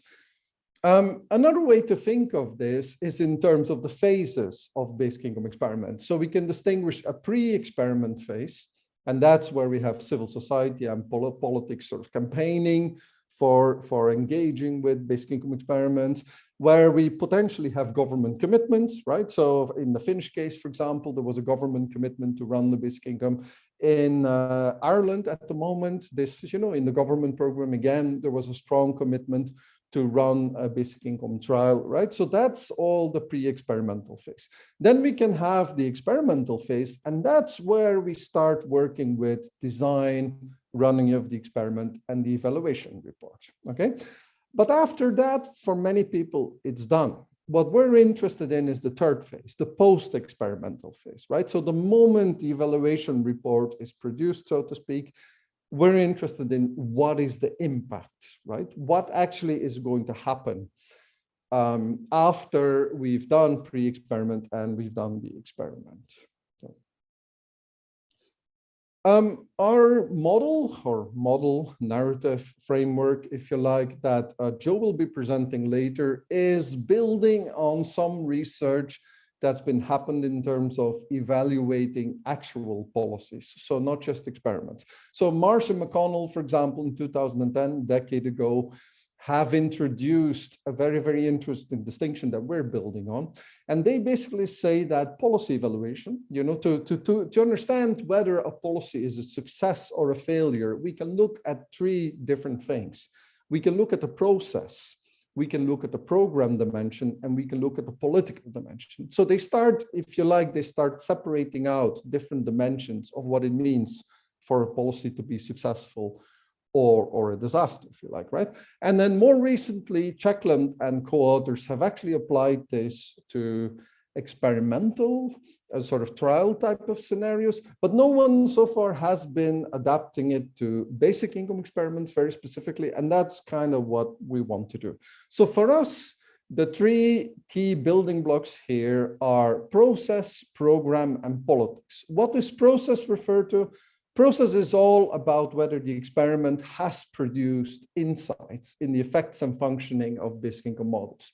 It's all about the dissemination of these results and then whether they stimulate and moderate informed discussion based on these insights, right? So the idea is that that particular dimension of producing insight and engaging with the public and stakeholders, etc., that is one type of dimension along which we can evaluate experiments, so to speak, experiments as a process. A second one then is the program dimension, where we actually either introduce new policies or we amend or update existing policies in a direction of basic income type of guiding principles or objectives, okay? So it can be new policies, it can be existing policies, but it's actual programs that move towards a basic income type of scheme. And sometimes, we can also think of these as building policy infrastructure that then will facilitate moving towards a basic income at a later stage, so the stepping stones. Third dimension then, so we've had the process, knowledge, insight, we've had the programs, actual type of policies, and the third dimension is the politics. So this is all about increasing awareness and support for basic income in the general public, securing real support from politicians, political parties, key stakeholders, producing coalitions of key social actors, possibly across ideological platforms, okay? So we have three dimensions: process, program, and politics, right? And on each of these, we can think of evaluating whether a basic income experiment has succeeded, yes or no. And again, Joe in his section will explore this in a bit more detail, right? This is just about the building blocks. Before we move to Joe, I want to introduce three complicating factors. When we start thinking about how to even evaluate, how to sort of set up a framework for thinking of the policy impact of basic income experiments, we run into three problems very, very fast. The first one is to do with when we decide that a basic income experiment is a success or a failure. So this is about the timeline. So what's the problem here? Well, we know from policy evaluation itself that success and failure can change over time. And sometimes, over the time of decades. So we see policies that were successful in the short run turn out to be a disaster in the long run, and vice versa. Policies that were, deemed to be an utter failure turn out to actually be very, very, very successful policies in the long run, right? So we see actually the same happening with experiments, if you like. The very famous case of Mincom, which turned out to be an absolute disaster when it was running, so to speak. I mean, a disaster in the sense that the data wasn't even analyzed, wasn't made available, nothing happened until, of course, Evelyn Forget dug it all up and made it more publicly available. And since then, it has become part of our basic income discussion. But this is decades after the initial experiment. So clearly, there is sort of a time problem here. And the problem that we have, of course, is that we can't sort of say, okay, we're going to take the long run and we'll sort of run 40 or 50 years until we decide that, a policy experiment has been a success or a failure. That seems very, very unreasonable. Okay, so what we propose is a political time frame of 2 election cycles. What's the rationale here? Well, 1 election cycle is often too short. By the time experimental results have become available, it takes a little bit of time for the political classes, elites, systems to digest. So you want to give it at least 2 election cycles. On the other hand, if nothing has moved within 2 election cycles, you can sort of imagine that it probably has been buried, right? It has been put on the longer run. So 2 election cycles seems, it's on the one hand a little bit arbitrary, but it seems nevertheless a reasonable time frame to look at, okay? So then the second question, where do we assess success or failure? So here we have the problem that, a basic income experiment can be a failure or a dud in a country where it's happened, but actually have an important impact outside. So we could argue that Finland is like that, for example. I mean, in some sense, the Finnish discussion just seems to have stopped on basic income since the experiment happened. But nevertheless, Finland is still being referred to all the time by experiments outside and by basic income debates on the outside, okay? So again, we sort of have a sense that, policy ideas travel, we know this. So how do we sort of, how do we decide what is the appropriate framework in a geographical sense? So the proposal that we have here is that the host country is considered as the primary location and the rest is treated as sort of unanticipated side effects. What is the rationale? Well, the rationale here is that if a country runs a basic income experiment, it is interested in adopting that policy within that country, right? I mean, everything else is considered, a sort of a side effect, so to speak. When Finland wanted to explore basic income, they wanted to explore basic income for Finland, right, primarily. It's great that other people talk about Finland elsewhere in the world, but that's not a primary consideration, okay? So we're going to restrict the evaluation site, if you like, to what's happened in the host country. Okay. Apologies, bit of a cough here. Final complicating factor, and then we move to Joe. Who gets to decide whether a basic income experiment is a success or failure? And here the problem is that we have multiple perspectives. So, one experiment can look like a failure for a group that's really promoting basic income. But, in a sense, the fact that basic income afterwards disappears from the policy agenda may be a benefit for a group that's very, very skeptical about it, right? So as you can imagine, once we have politics, we have opposing views, opposing perspectives, who should count? So our view is, in a way, that we should adopt the presumption of being in favor of basic income policy development as a default, right? So we recognize that there's multiple views out there, parts of government, even inside government coalitions, stakeholders, advocacies, and so on and so forth. But the idea is, if we are evaluating the policy impact of a proposal, we should at least start with the assumption that the starting point of the experiment always was to consider a possible implementation, right? Which is a fairly minimal view. It is a positive view. We adopt a particular perspective here, but we're trying to keep it as minimal and as reasonable as possible. So those are the 3 complicating factors. And with that, we move on to Joe, who will talk in a bit more detail. Thanks, Jurgen. Okay, so shall I share my screen? You share. Okay. So yeah.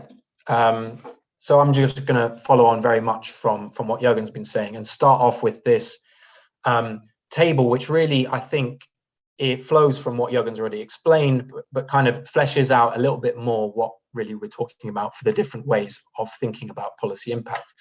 And I think probably the best way to think about this is as if it's a kind of mark scheme. So what we're not trying to do here is score experiments or experimental projects for precisely what their impact is, but to give a sense of the broad level of impact and type of impact across the different dimensions that Jurgen mentioned. So, for example, if we start with the idea that there's a neutral or basically non-existent impact of the experiment on each of these things, for process, we would say that there were no real insights gained.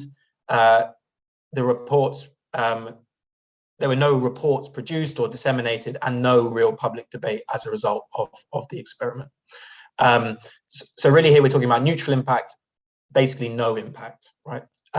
For program dimension, here we're thinking about no changes whatsoever in the kind of social security status quo, and in terms of politics, no change at all in public or political support for UBI, even support for universalism or redistribution, no changes in that at all. So taking what might be a negative impact, on the process side, really we're thinking about the idea that the experiment confused knowledge and insight in effect. So misleading, confusing information was provided about the experiment and UBI, leading to misrepresentation of the policy in the public and in public debates.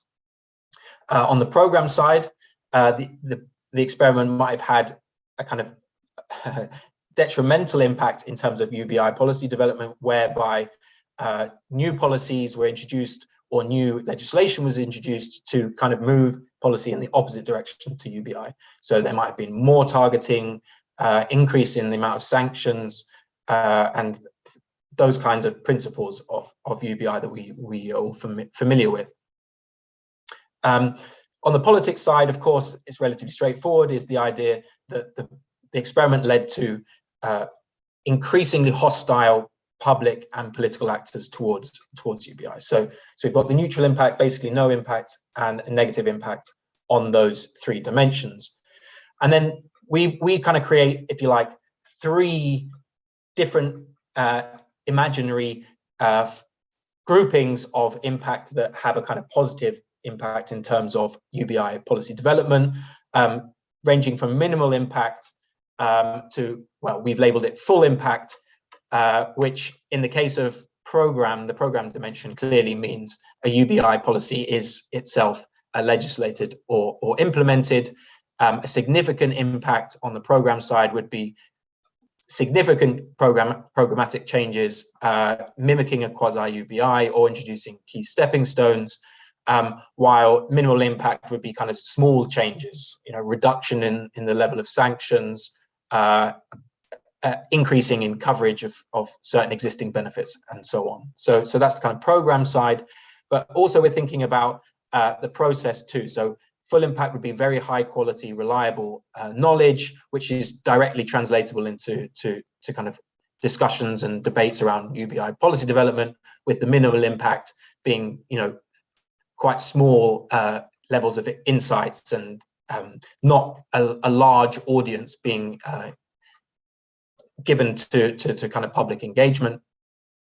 Whilst the politics, again, we can imagine the kind of scale here from minimal impact with a small increase to full impact with a kind of huge outswell of support among the public and political actors for UBI. So this is our kind of mark scheme for thinking about the policy impact of UBI experiments. So just to see this, again, we should be completely clear that this is a kind of illustration. We're not really providing robust indications of what's happened in each of the kind of European basic income experiments. This is really to start a conversation about how we might assess the policy impact of these experiments. So in Scotland, you may have heard something about the kind of experiment that happened in Scotland, but actually there was no field experiment in Scotland. There was a series of feasibility studies which lasted over 2 or 3 years, but that led to a whole process and a setting up of different institutions, political parties coming out in favor of UBI or UBI-like policies, and a reduction in the level of sanctions, and also certain child-related benefits within Scotland. So on the process side, there was nothing produced, the experiment really didn't go ahead, but we say that there was minimal impact on the programmatic side and the politics side due to what happened during the feasibility study. So in a sense, really what we're trying to say with the Scottish example is what might have seemed like a complete failure for nothing to have happened at all in terms of the experiment actually had some positive impacts when we think about program and also politics. In the Netherlands, on the other hand, there's been no real tangible kind of programmatic changes to the best of our knowledge, but insight and dissemination of results was certainly there to at least a minimal extent. We haven't given it a kind of significant impact because the level of impact we have said is minimal. That's something to discuss perhaps. And also the politics, it certainly regenerated an interest in basic income and kind of less conditional benefit systems within the Netherlands, when for a while it had kind of been quite dead, the basic income politics. So again, on the politics side, we've given a minimal impact. Finland is a kind of interesting example because we might actually want to reassess the program stream. The reason we gave Finland a negative impact on the program stream was because at the same time as the experiment was going on, Finland actually introduced increased sanctions and increased obligations on benefit recipients in order to receive their benefits.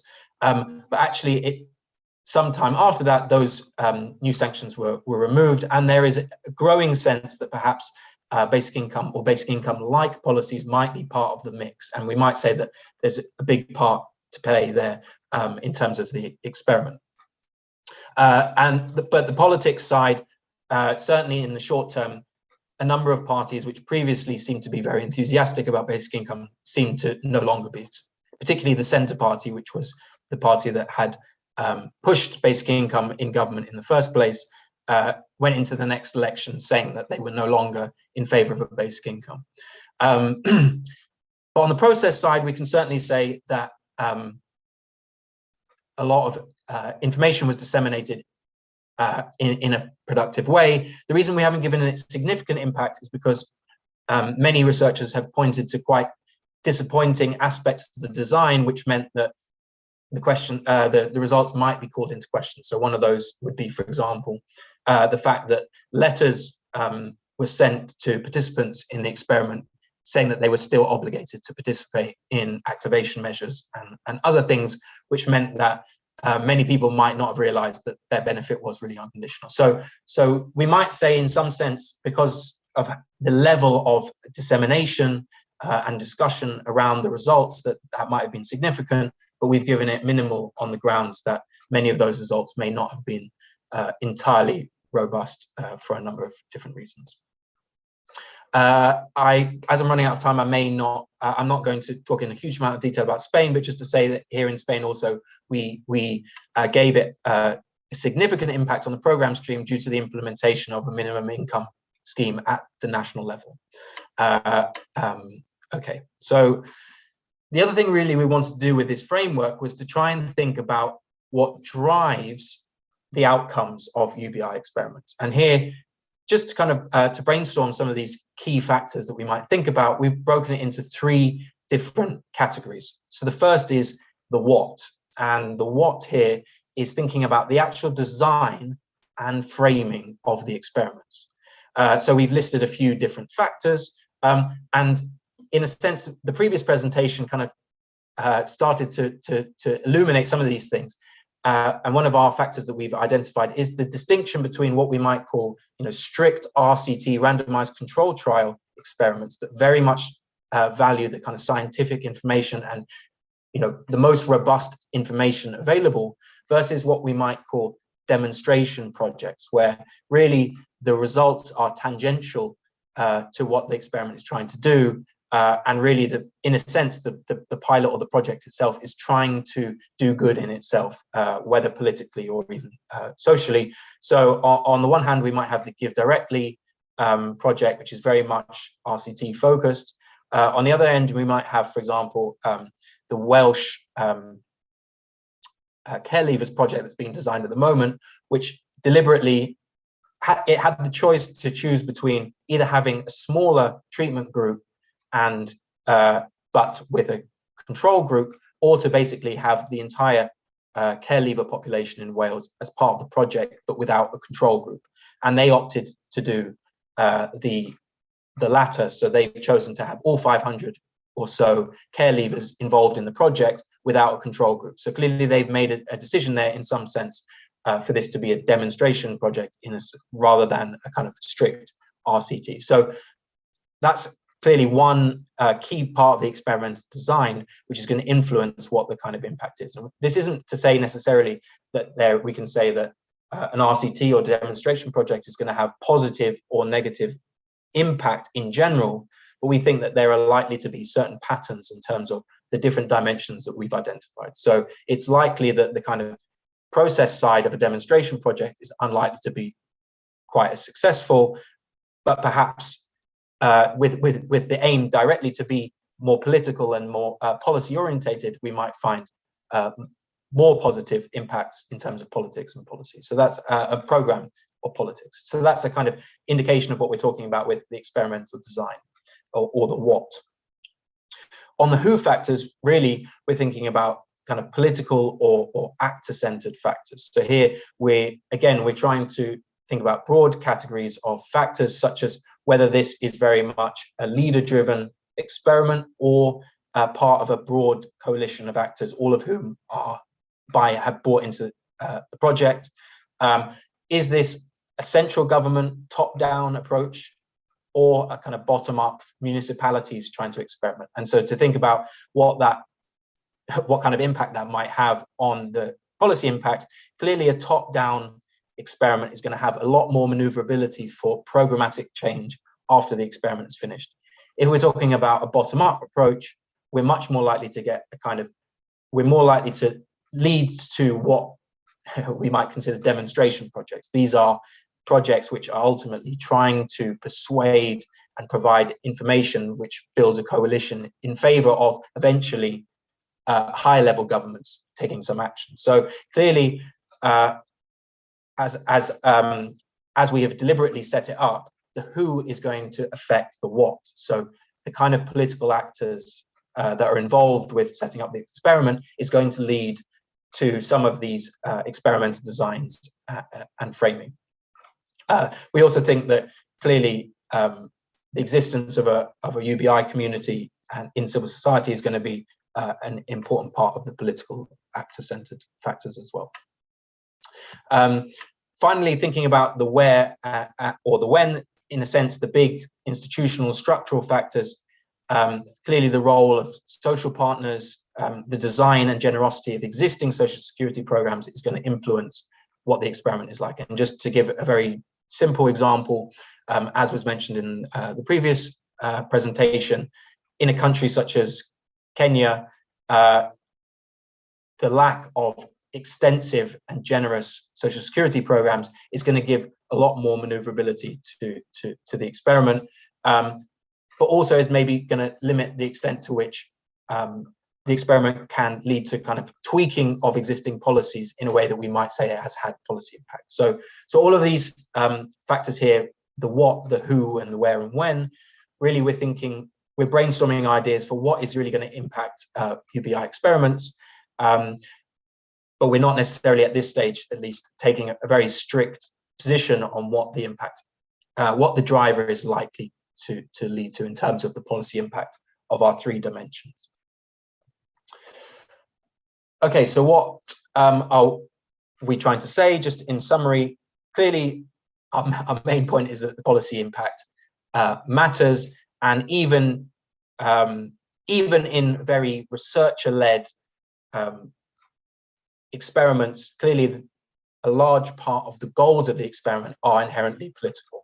And so in that sense, we think that trying to provide a framework for the impact on a political or policy level is really important if we're going to understand how experiments can be best designed or what kind of impact they really have.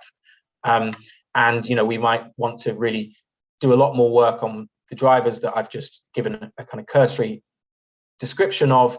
But one thing that we perhaps have skirted slightly in our presentation, and also in the paper that we're drafting at the moment, is the kind of elephant in the room, which is causation. So in a sense, what we've taken as read is the idea that what's happened after the experiment is in some way related to the experiment itself, but that's of course not obvious, and there are many issues with trying to link the causal impact of an experiment on the outcomes of the experiment, when we might say that in many ways either those impacts would have happened anyway, or without an experiment nothing would have happened, even less would have happened, or more would have happened, and so on. So I think really that's something that we slightly skirt in this paper and in this presentation, and maybe that's something for us to discuss.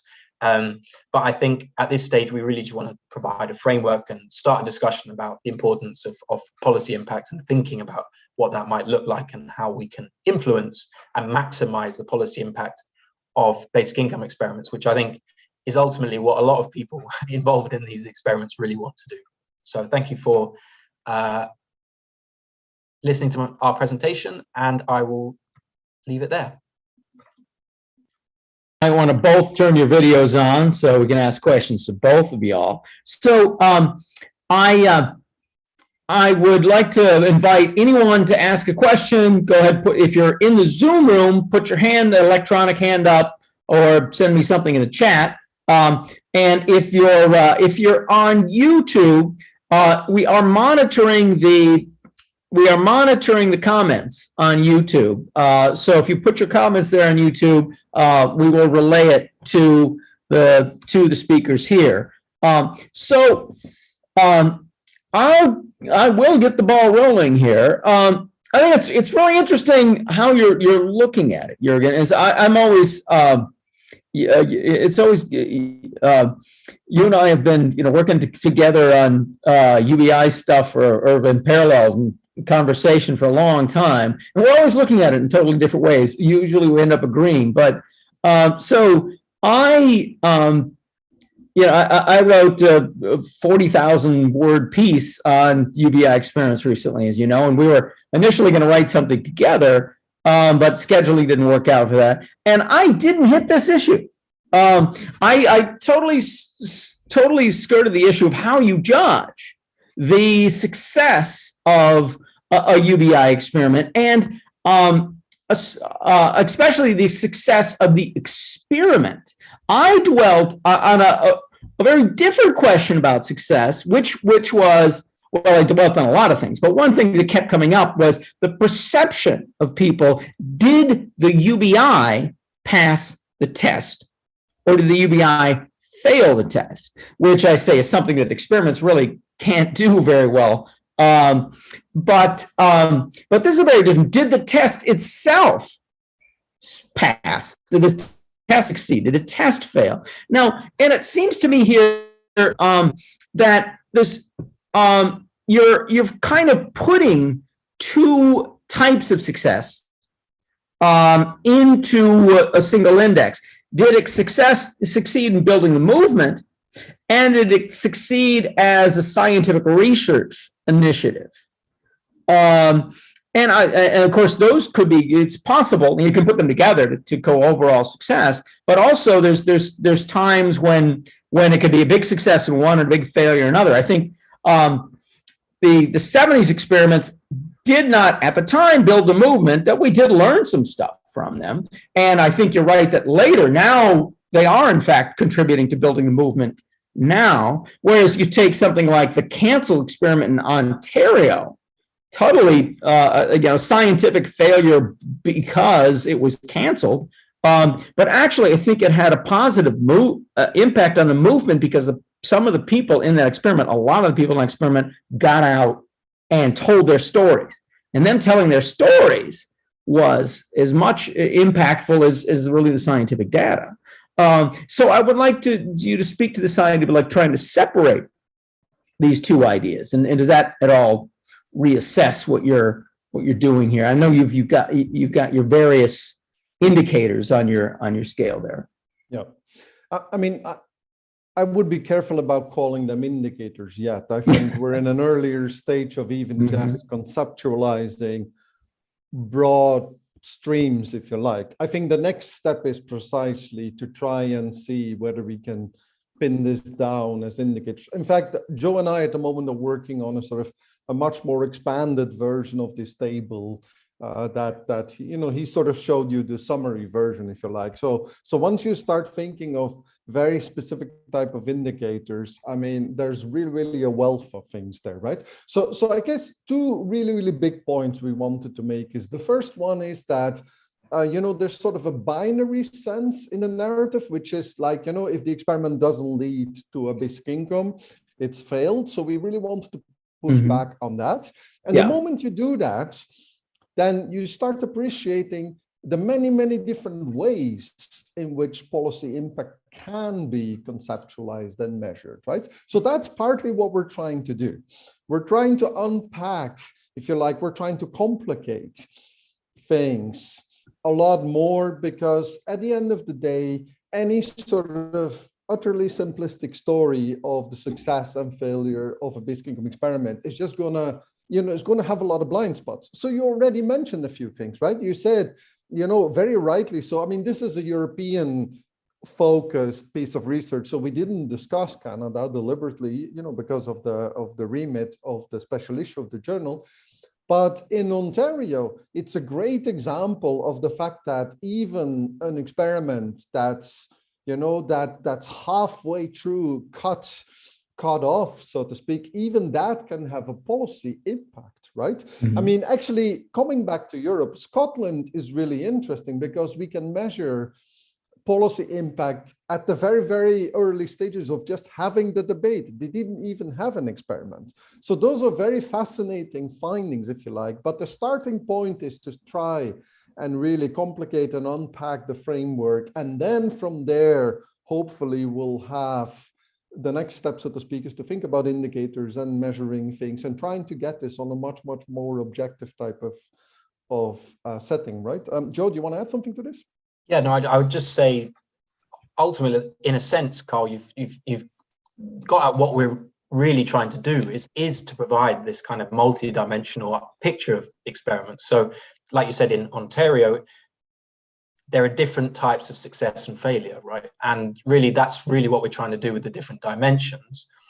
But it's what's the best way to describe it? I think with maybe come back to me. I lost my train of thought there. But could I add one thing to this, which is also important? I mean, one of the really interesting insights, and we're just starting to get this, right? We're really just starting to get this, is that you can have very different profiles of policy success, if you like. So this isn't the competition between Finland and Netherlands and Spain and Canada and so on and so forth. One of the things that we find is that because of this multiple levels, this multi-layered type of sense here, multi-dimensions, you can just have very different ways in which one experiment can be successful in this and another experiment can be successful in that, etc. So from there, of course, it would be really interesting to start thinking in terms of, well, what explains that this experiment is more successful on this dimension, the other one is more successful on that dimension. So the idea, of course, is that over time, we really learn also strategic lessons, if you like, right? That's actually what was going to be the point that I made, was comparing, if you like, for example, the Scottish case and the Welsh case. Clearly, they have very similar constraints, but they've made very different decisions about how they're going to approach those constraints. Scotland basically decided, we won't make any compromises whatsoever. We're going to go full hog, design the best basic income experiment possible, which probably helped them politically because it helped to kind of mobilize people that they were really doing something quite radical. But obviously, in terms of the process side, it led to a straight dead end, whereas Wales have really tried to do a focused experiment, which looks only at care leavers, which they will be able to do. But perhaps we might not see the same kind of political impact that comes out of it. So that's kind of some of the things that we're trying to explore with experimental design and policy impact. Yeah, I think the idea of saying if it doesn't lead to policy in a short amount of time is just completely unrealistic, especially when you think of how much UBI is usually an outside, how far it is from mainstream support at the time these experiments are being conducted, such as the one in Namibia, where they had to raise private funds. There was hardly anything going on in major party politics in any country in the world at the time. Then it was followed by India, which was a similar outsider there. And those things, if you're watching the news at the time, UBI in the news at the time, as I was, that seemed to be part of starting the snowball rolling down the hill that we've seen the fruits of in the last few years. Just getting that ball rolling and moving it up is I think the most you can expect from experiment at this point. And I don't know if an experiment has ever been decisive in introducing a policy, unless it's a medical policy, such as a vaccine experiment. Okay, we've got a question from Simon Maz. Simon, please unmute and turn on your video. Turning on my video. Hi, Jürgen. Hi, Joe. Hi, Simon. No, we met another time.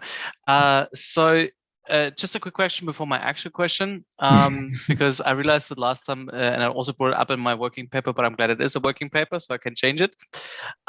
So as much as I understood the Scottish experiment, I knew they had, well, they didn't actually get to the field studies yet, but would you say is that they might ever get to do a UBI trial there, or is it basically just dead in the water? Is it as in it's probably won't happen that it will ever do field trials there? It almost certainly won't happen. Okay. And what they're kind of moving more towards is a combination of this kind of no sanctions approach to all the benefits that they're in charge of, also a kind of minimum income guarantee type scheme. So we're still going to see the fruits of that. We don't know what's going to happen, but ultimately that's the direction that they're going down. They're trying to do something a bit more practical, but with the kind of more mobilized community around it. So that's really what's come out of the Scottish pilot. Okay. Well, that's actually interesting, because then in terms of policy, that's what we actually see in Germany right now is that seems like when it comes to social benefits, that they are moving away from benefits which are only tied to well, looking at how much you earn already and stuff. So taking that sanction part away from it, really so that's actually almost independent of any pilots we run in Germany right now. But my actual question is, because I'm part of a group which facilitates or hopefully will facilitate a future pilot in Germany. And did any group, any affiliation, did anyone approach you? Because I love your framework, but did anyone actually ask you any questions in order to improve their potential success in the future? Or that's sort of the question I have. Well, I mean, the short answer is not yet, because to be honest, we've only presented this. So I presented this in front of the Catalan, the Catalan pilot scheme thing, and they were really, really interested into it as well. Yeah, same here. And then, we presented it last week here for, a group of academics in Tampere, and now here. So because we're still working on the paper. I mean, it was supposed to be finished, but, these things always end up being delayed a bit, but it will be finished soon, and it will appear in a special issue that's coming out later. So we do hope in a way that this is the start of, if you like, a new little research agenda, not just from us, but from other people. So one of the things we're very keen on, I mean, when Joe was explaining these scoring things, I mean, that's sort of our interpretation of what's happened in, Scotland, Spain, Finland, and Netherlands. But of course, we're very happy to be corrected by the local experts, right?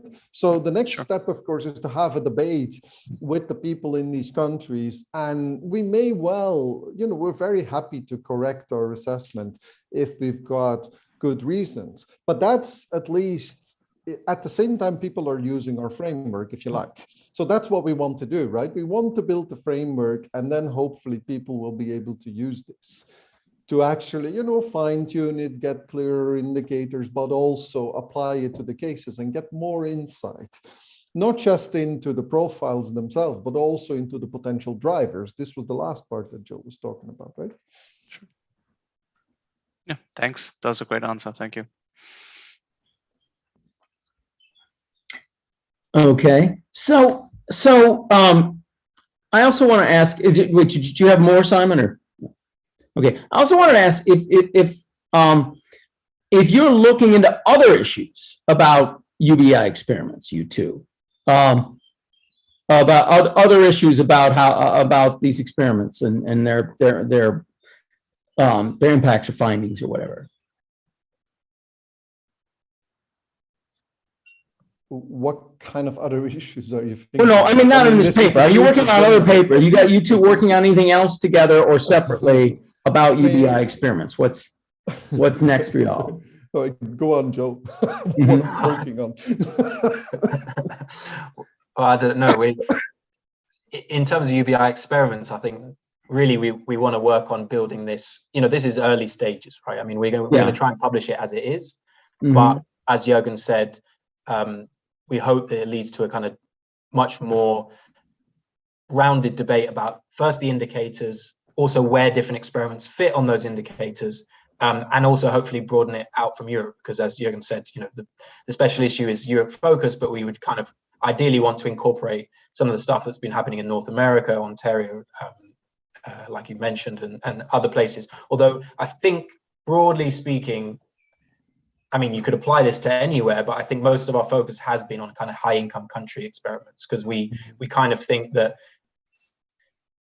well, we're not experts on to some extent in other countries. So in that sense, we kind of feel more comfortable talking about the kind of impact within high income countries. But I guess that could be another approach that we would. It would have been nice if Paul was still here to see whether he thought that this scheme even was applicable to a place like Kenya, right? So, so I mean, there's only one way to do this, which is we build out this stuff and then we try it out and see what happens, right? But it may well be that we have to modify parts of our framework to accommodate countries with vastly different, economic and political systems, for example, right? So.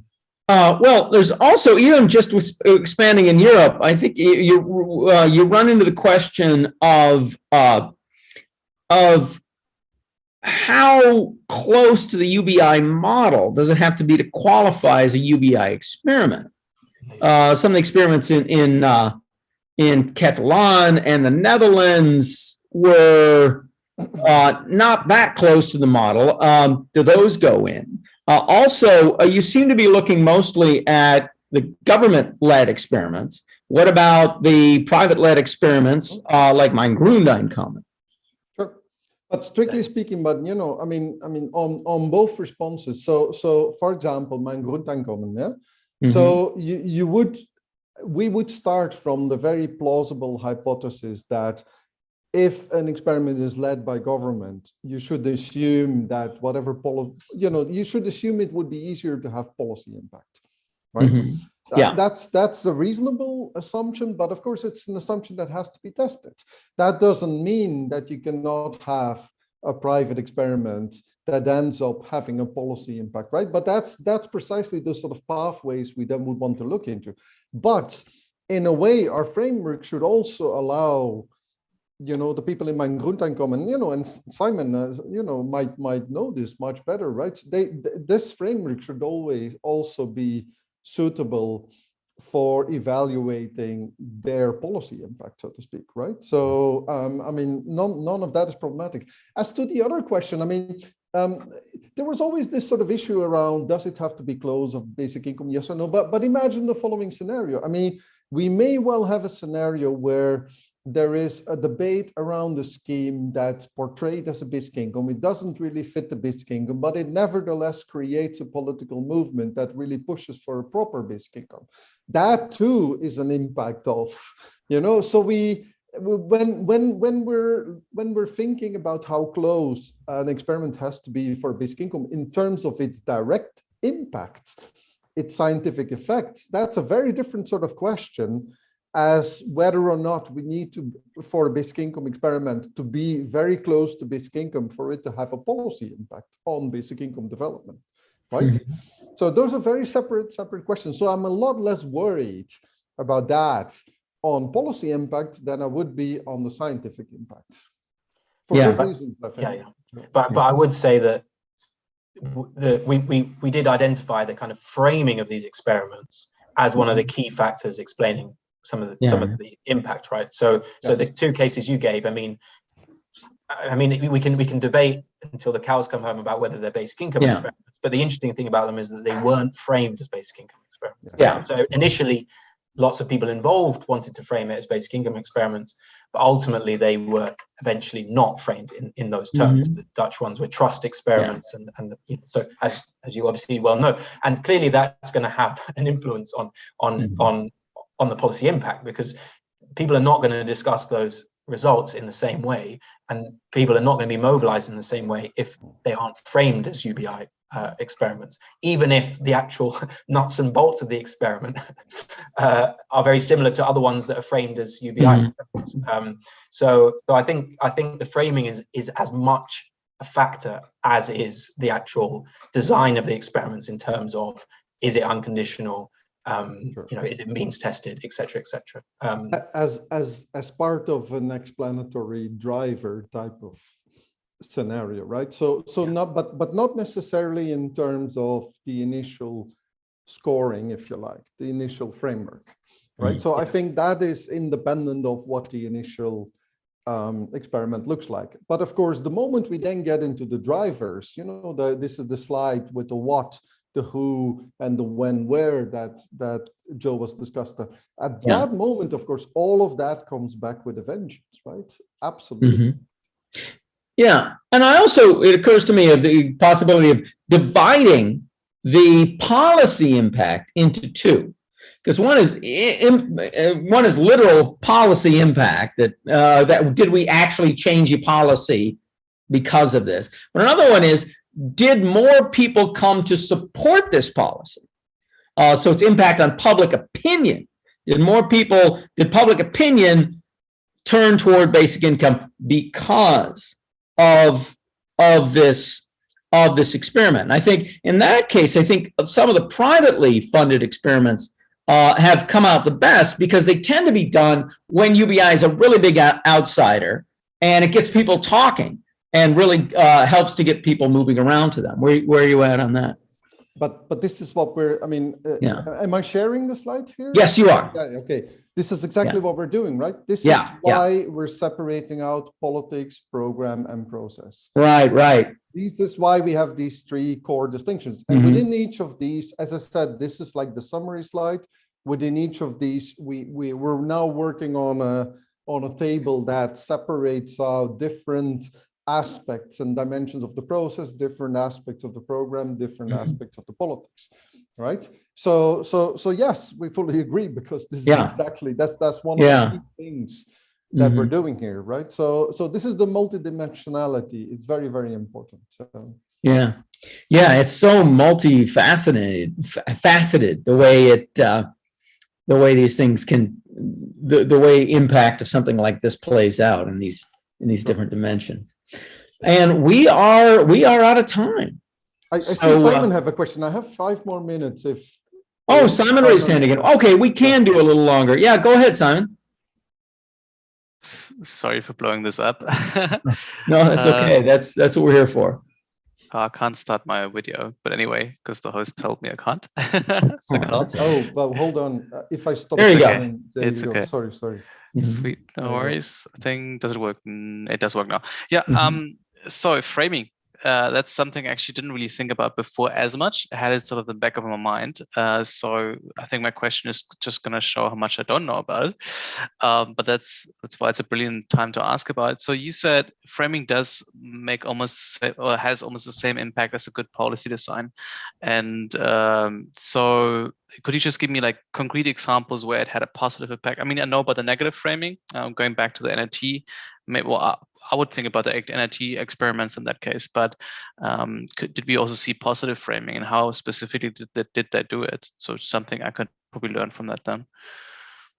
I mean, so when we focus on the framing, really we're distinguishing between two big picture ways of framing. One is as a basic income experiment, and the other is not as a basic income experiment. So that's really what we're teasing out with the framing side. I mean, there are lots of things to talk about in terms of the framing of the goals, the framing of, all sorts of things to do with the experiment. But that was really what we're talking about with the framing. And I think really here you have a trade-off between if you want to increase support for basic income specifically, then clearly framing it as a basic income experiment is going to be critical to doing that.